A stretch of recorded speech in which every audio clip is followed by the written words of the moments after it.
The Bullock administration has come out with its final estimate of how federal tax cuts will affect the state budget. Now, the negative impact is less than originally predicted, but as MTN's Mike Dennison reports, it won't be the last word on how the tax debate plays out here in Montana.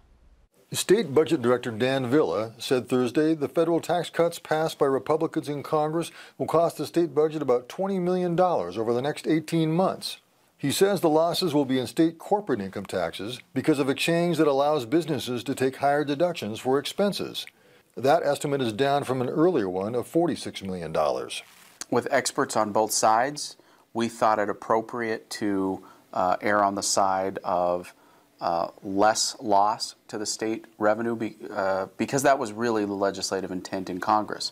Villa also said the state budget can absorb the $20 million without cutting any more services. Just 2 months ago, state lawmakers had to meet in special session and cut the budget by $76 million because of a shortfall in state revenue. Coming out of the special session, the last thing Montanans wanted was another one. The last thing the administration wanted was another one.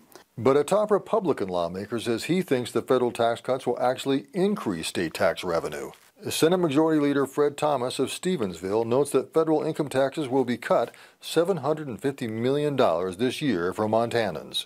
As that money goes back into the economy, Thomas says it can't help but spur economic growth, and that should mean more tax revenue. Villa isn't so sure and says if the state tax system remains unchanged, Montanans and majority Republicans at the legislature will likely be looking at more budget cuts next year. Are they going to propose to not fund schools? Are they going to propose to not fund the universities? Are they going to propose to not fund services for the elderly or kids? What's going to be the strategy if it's a net zero conversation? I guess the two sides in this debate can agree to disagree. And a year from now, one of them can probably say, "I told you so." Mike Dennison, MTN News, Helena. All right, thanks so much, Mike. Now, Governor Bullock will not present his next proposed state budget until November.